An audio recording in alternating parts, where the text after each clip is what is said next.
आज के हमारे इस वीडियो का topic which connects first in sub station सीटी और पीटी। मतलब कि सब स्टेशन में सबसे पहले क्या लगा होता है, सीटी या फिर पीटी। दोस्तों यह सवाल सुनने में काफी ज्यादा सिंपल लगता है और इसका जवाब भी काफी सिंपल है, लेकिन यह सवाल हम सभी इलेक्ट्रिकल से जुड़े हुए लोगों के लिए काफी इंपॉर्टेंट है, क्योंकि आप में से एक जने ने मुझसे इंस्टाग्राम पे पर्सनली मैसेज करके कहा था कि उनसे इंटरव्यू में सेम यही सवाल पूछा गया है, तो इसका जवाब क्या है। तो दोस्तों इस वीडियो के अंदर हम इस सवाल के साथ साथ और भी कुछ छोटे सब स्टेशन से जुड़े सवालों के ऊपर बात करेंगे। तो बिना ज्यादा देर करे वीडियो को स्टार्ट कर लेते हैं। दोस्तों सब स्टेशन के ऊपर इंटरव्यू में जब भी बात की जाती है तो सबसे पहला जो क्वेश्चन सब स्टेशन से जुड़ा यह हो सकता है कि सब स्टेशन के अंदर क्या क्या इलेक्ट्रिकल के इक्विपमेंट लगे होते हैं। तो आप इंटरव्यू में इसका सिंपल जवाब दे सकते हैं कि सब स्टेशन में कई सारे इलेक्ट्रिकल इक्विपमेंट लगे होते हैं, जैसे कि सीटी, पीटी। इसके अलावा हमारा सर्किट ब्रेकर हो गया, ट्रांसफार्मर हमारे सब स्टेशन में लगा रहता है, साथ ही में हमारा लाइटिंग अरेस्टर काफी इंपॉर्टेंट होता है सब स्टेशन के अंदर। इसके अलावा हमारा सब स्टेशन में सीवीटी भी लगा रहता है, जिसका फुल फॉर्म होता है कैपेसिटिव वोल्टेज ट्रांसफार्मर। साथ ही आप इंटरव्यू बोल सकते हो कि सब स्टेशन में हमारा कैपेसिटर बैंक भी लगा होता है। इसके अलावा दोस्तों एक और चीज जियो स्विच भी आप बता सकते हो कि सब स्टेशन में जियो स्विच लगा रहता है। इसकी फुल फॉर्म की बात करें तो इसकी फुल फॉर्म होती है हमारी गैंग ऑपरेटेड स्विच, या फिर कई जगह इसको ग्रुप ऑपरेटेड स्विच भी बोला जाता है। तो आप जियो स्विच भी इंटरव्यू में बता सकते हो। इसके अलावा हमारे सब स्टेशन में अर्थिंग भी की जाती है,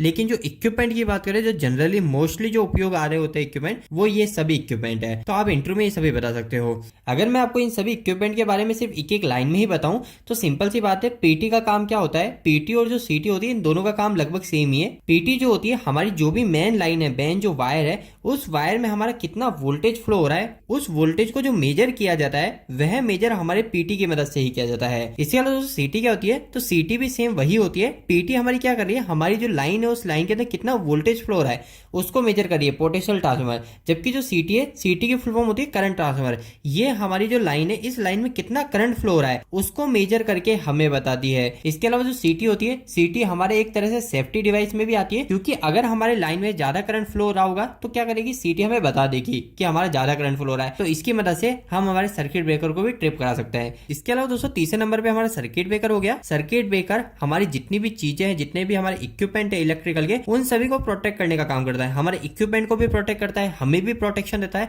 सभी तरीके की प्रोटेक्शन जो है वो सर्किट ब्रेकर देता है। सर्किट ब्रेकर की क्या क्या प्रोटेक्शन हो सकती है अगर मैं आपको थोड़ा बताऊं तो हो गई हमारी ओवरलोड हो गई, शॉर्ट सर्किट हो गई, हमारा ग्राउंड फॉल्ट हो गया, अर्थ फॉल्ट हो गया। इसके अलावा कहीं पे हमारा ज्यादा लीकेज हो रहा है तो उस लीकेज को भी हमारा प्रोटेक्ट करेगा। तो सर्किट ब्रेकर जिस तरीके से एडवांस सर्किट ब्रेकर आते हैं, जैसे एसीबी हो गया, एयर सर्किट ब्रेकर, वीसीबी हो गया, वैक्यूम सर्किट ब्रेकर, तो जैसे जैसे हमारे सर्किट ब्रेकर के अलग अलग टाइप्स होते हैं वैसे वैसे ही वो अलग अलग टाइप की प्रोटेक्शन देता है। अगर आपको दोस्तों इनमें से किसी भी इक्विपमेंट के ऊपर डिटेल में जानना है तो आप मुझे कमेंट कीजिएगा, मैं इसके ऊपर डिटेल में बात करूंगा, लेकिन अभी मैं आपको सिंपल सी लाइन में बता रहा हूँ। इसके बाद में नेक्स्ट हमारा ट्रांसफार्मर सब स्टेशन में लगा रहता है। ट्रांसफार्मर का काम क्या होता है, ये हमारे वोल्टेज को हमारी रिक्वायरमेंट के अनुसार देता है। मतलब कि जैसे हमारी जो ट्रांसमिशन लाइन है, उस ट्रांसमिशन लाइन में आ रहा है 11 kV, 11,000 वोल्टेज, लेकिन हमको 11,000 वोल्टेज की जरूरत नहीं है, हमें सिर्फ 415 वोल्टेज की जरूरत है। तो हम क्या करेंगे, 11 kV से 415 वोल्टेज में कन्वर्ट करने वाला एक ट्रांसफार्मर ले आएंगे, जिसे हम स्टेप डाउन ट्रांसफार्मर बोलते हैं। वो ट्रांसफार्मर लाके हमारे सब स्टेशन में लगा देंगे। तो ट्रांसफार्मर का काम क्या है, ट्रांसफार्मर का काम सिंपल सा है, हमारी रिक्वायरमेंट के अनुसार हमें वोल्टेज कम ज्यादा करके देना हमारा ट्रांसफार्मर होता है। इसके अलावा नेक्स्ट हमारी लाइटनिंग अरेस्टर हमारे सब स्टेशन में लगी रहती है। लाइटिंग अरेस्टर का काम भी सिंपल सा है। लाइटिंग अरेस्टर का काम आप इसके नाम से ही पता कर सकते हो। लाइटनिंग का मतलब क्या है, हमारी जो बिजली गिरती है, आकाशीय बिजली जो हमारी बारिश के समय होती है, वो जो बिजली गिरती है उससे प्रोटेक्ट करना, उसको अरेस्ट करना हमारा लाइटिंग अरेस्टर का काम होता है। तो ये जो लाइटिंग अरेस्टर होता है, हमारा जो भी सब स्टेशन होता है ना, उस सब स्टेशन के आप ऊपर की साइड देखोगे एक वायरिंग करी होती है, यानी पूरे सब स्टेशन के ऊपर से एक वायर जा रहा होता है, फिर एक साइड में हमारा एक अरेस्टर लगा दिया जाता है। तो ये अरेस्टर जो होता है, ये कभी बिजली गिरती है तो बिजली को हमारे दूसरे इक्विपमेंट पे नहीं गिरने देगी, मतलब हमारे ट्रांसफार्मर पे नहीं गिरने देगी, हमारी सीटी पीटी पे नहीं गिरने देगी। ये अरेस्टर बिजली को खुद के ऊपर गिराता है और बाद में जब ये बिजली इसके ऊपर गिरती है तो ये हमारी इसके थ्रू ग्राउंड हो जाती है। तो ये लाइटिंग अरेस्टर होता है। इसके अलावा दोस्तों सीवीटी भी हमारे सब स्टेशन में लगी रहती है। सीवीटी के ऊपर कई सारे लोग कंफ्यूज रहते हैं।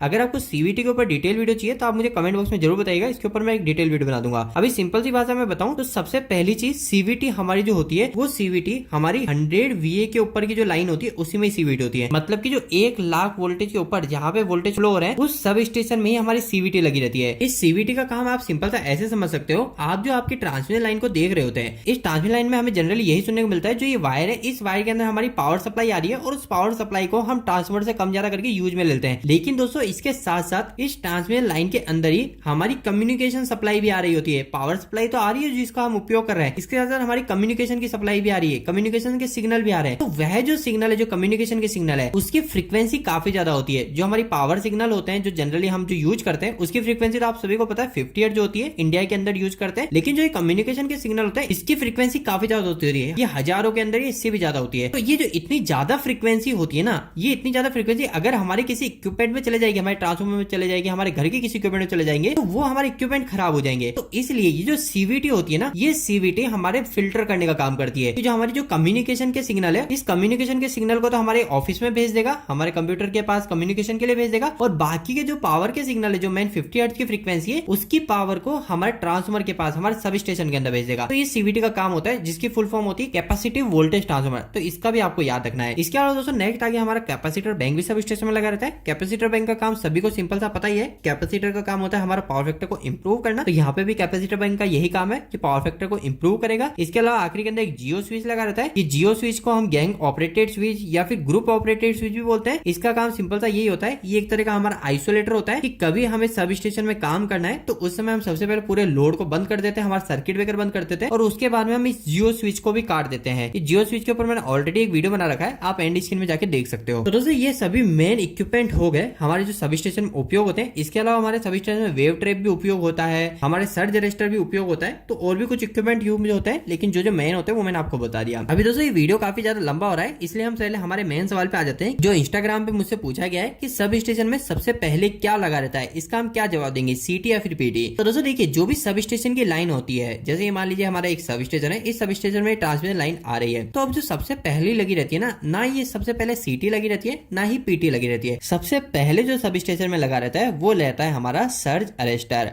अभी आप बोलेंगे सर्ज अरेस्टर क्या चीज है, इसका क्या काम होता है। तो दोस्तों देखिए, इसको मैं आपको बिल्कुल सिंपल से तरीके से समझाता हूँ। जैसे कि मान लीजिए हमारी ट्रांसमिशन लाइन है, ये अब हमारी सब स्टेशन के अंदर आ गई, तो ये हमारा सब स्टेशन है। अब हम क्या करते हैं, सबसे पहले यहाँ पे एक सर्ज अरेस्टर लगाते हैं। ये सर्ज अरेस्टर का काम सिंपल सा होता है कि हमारी जो ट्रांसमिशन लाइन है, जो ये इतनी बड़ी ट्रेवलिंग करके आई है, इस लाइन में किसी भी कारणवश हमारा कोई करंट की वैल्यू एकदम से बढ़ तो नहीं गई, हमारा कोई सर्ज तो नहीं आ गया। सर्ज का मतलब क्या है, सर्ज का मतलब सिंपल सा एकदम से हमारा कोई जर्क आना, यानी हमारी जैसे मान लीजिए करंट की वैल्यू कुछ इस तरीके से है, लेकिन एकदम से कुछ जर्क आया, जैसे कि मान लीजिए इधर शॉर्ट सर्किट हो गया, तो क्या हो गया, हमारे एकदम से करंट की वैल्यू बढ़ गई। तो ये क्या हो गया, एक जर्क आया, हमारी वैल्यू काफी बढ़ गई। या फिर बोल सकते हो इधर कोई लाइटनिंग गिरी थी आसपास, लेकिन थोड़ा सा इफेक्ट इस हमारी ट्रांसमिशन लाइन पे भी आया, तो इसकी वजह से भी हमारा एकदम से करंट बढ़ गया। इसी तरीके से और भी कई सारी चीजें हो सकती है जिसकी वजह से हमारे जर्क आ सकते हैं ट्रांसमिशन लाइन में, और हमारी जो करंट की वैल्यू है वो एकदम से काफी ज्यादा हाई हो सकती है, उसकी वजह से हमारी फ्रीक्वेंसी भी बढ़ सकती है। तो ये जो सभी प्रॉब्लम आ सकती है, इन सभी को रोकने के लिए भी हमें एक अरेस्टर को लगाना पड़ता है, जो कि इन सभी चीजों का अरेस्ट कर ले। जैसे कि मैंने आपको बताया था कि जो लाइटनिंग अरेस्टर है, वो लाइटनिंग अरेस्टर को क्या करते हैं, हमारी जहां पे भी पावर सप्लाई है उसके हम टॉप पर लगा देते हैं, ताकि जो भी बिजली गिरेगी वो बिजली को वो हमारा लाइटिंग अरेस्टर ही अरेस्ट कर लेगा,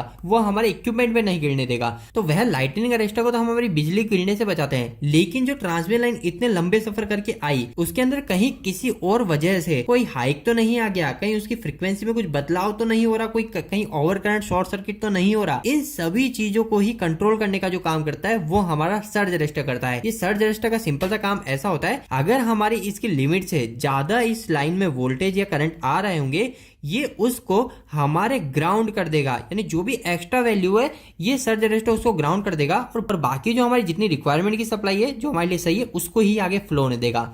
अब इसके बाद में दोस्तों सर्ज अरेस्टर से निकली सप्लाई के बाद में हम क्या लगाते हैं, इसके बाद में दोस्तों आप अधिकतर केस में देखोगे, अगर 100 VA के ऊपर की लाइन है, मतलब कि हमारी 1 लाख वोल्टेज के ऊपर की लाइन है, तो पहले आपको हमेशा CVT देखने को मिलेगी। जैसे कि मैंने आपको पहले बताया कि CVT का क्या काम होता है, ये CVT का काम होता है हमारी जो ट्रांसमिशन लाइन है, इस ट्रांसमिशन लाइन में हमारी जो एक्चुअल में हमें पावर, हमारे जो इक्विपमेंट को चलाने वाले जो सिग्नल है उसको अलग जगह भेजना, और हमारी जो कम्युनिकेशन के सिग्नल है उसको हमारे अलग जगह भेजना। तो ये जो CVT होती है, CVT वही काम करती है। तो सर्ज अरेस्टर के बाद में हमारे CVT को लगाया जाता है, और इस CVT से सप्लाई निकलने के बाद में हमारे CT को, करंट ट्रांसफार्मर को लगाया जाता है। लेकिन यह तो हमने बात करी जो 100 केवी के ऊपर की लाइन है, लेकिन अगर हम 100 केवी के ऊपर की लाइन की बात नहीं करें, हम बात करें 11 केवी से जो 415 में हमारा सब स्टेशन कन्वर्ट कर रहा होता है उसकी बात करें, तो इसके अंदर क्या होता है, हमारी सबसे पहले लाइन आती है वो पहले सर्ज रजिस्टर में ही जाएगी ताकि हमारी लाइन में अगर कोई सर्ज जाए तो वो हमको प्रोटेक्शन मिल जाए। इसके बाद में दोस्तों हम जनरली पीटी को पहले लगा रहे होते हैं। यहाँ पर आप एक बात ध्यान रखिए कि पीटी पहले लगाए या सीटी पहले लगाए ऐसा बिल्कुल भी कोई भी इश्यू नहीं है, पहले सीटी को भी लगाया जा सकता है। लेकिन अधिकतर केस में अगर हम देखते तो वहां पर आपको जनरली पीटी ही देखने को मिलती है, लेकिन ऐसा बिल्कुल भी नहीं कि आप पहले सीटी को नहीं लगा सकते, पहले सीटी भी लगती है। कई जगह पर पहले सीटी लगा दी जाती है फिर पीटी को लगा दिया जाता है। लेकिन दोस्तों यहाँ पर ध्यान रखने वाली बात एक ये आ जाती है कि कभी भी जो सीटी होती है इस सीटी को हमेशा सीरीज में लगाया जाता है, जबकि जो पीटी होती है इस पीटी को पैरेलल में लगाया जाता है। ये सीरीज और पैरेलल क्या है इसको सिंपल सा आप नॉर्मल तरीके से समझ लीजिए। जैसे कि मान लीजिए हमारी ट्रांसमिशन लाइन है, ये लाइन के अंदर अगर हमको पहले पीटी को लगाना चाहते हैं तो मैंने बताया पीटी को पैरेलल में लगाते हैं। तो पैरेलल में लगाने के लिए क्या करेंगे, हमारे आर सप्लाई ले लेंगे, एक येलो वायर ले लेंगे और एक ब्लू वायर ले लेंगे और इनको ले जाके हमारे पीटी में जोड़ देंगे, तो हमारे पीटी का कनेक्शन हो गया। लेकिन अगर आप सीटी की बात करें, सीटी में कैसे जुड़ेगा, तो ये हमारी सीटी है, तो सीटी में सबसे पहले हमारा आर सप्लाई जाएगी, फिर येलो सप्लाई इधर जाएगी और फिर ब्लू सप्लाई जाएगी। और इसके बाद में हमारा जो ये लोड है ना, इस लोड को हम डायरेक्ट यहां से सप्लाई नहीं देंगे, हम सीटी के अंदर से वायर निकाल के, सीटी के आउटपुट से वायर निकाल के फिर हमारे देंगे। जबकि आप पीटी के केस में देख रहे थे, पीटी के अंदर हमने क्या किया, हमारी डायरेक्ट ही सप्लाई जो जा रही है उसको जाने दिया, बस यहां से एक वायर को उठाया और डायरेक्ट पीटी में ले जाके जोड़ दिया। तो ये तो हो गया हमारा पैरेलल कनेक्शन। लेकिन सीरीज कनेक्शन में क्या होता है, हम सप्लाई को इस इक्विपमेंट के अंदर से ही निकालते हैं, दूसरी साइड से नहीं निकाल रहे होते। तो ये आपको ध्यान रखना है, सीटी का कनेक्शन हमारे साथ सीरीज में होता है और पीटी का कनेक्शन हमेशा पैरेलल में होता है। लेकिन सीटी को पहले लगाए या पीटी को पहले लगाए ऐसा कोई भी इश्यू नहीं है, पर जनरली अगर हम ज्यादातर देखेंगे तो हमारे पीटी को पहले लगाया जाता है सब स्टेशन के अंदर। तो दोस्तों उम्मीद करता हूं आज के इस वीडियो के अंदर मैंने आपके इस सवाल के साथ साथ और भी आपके सब स्टेशन जुड़े कंफ्यूजन को क्लियर करा होगा। आपको यह वीडियो कैसा लगा प्लीज इस वीडियो को लाइक करके जरूर बताएं। अगर आपका कोई भी सवाल इस वीडियो के प्रति आप मुझे नीचे कमेंट बॉक्स में कमेंट करके पूछ सकते हैं। आज के लिए इतना ही, धन्यवाद।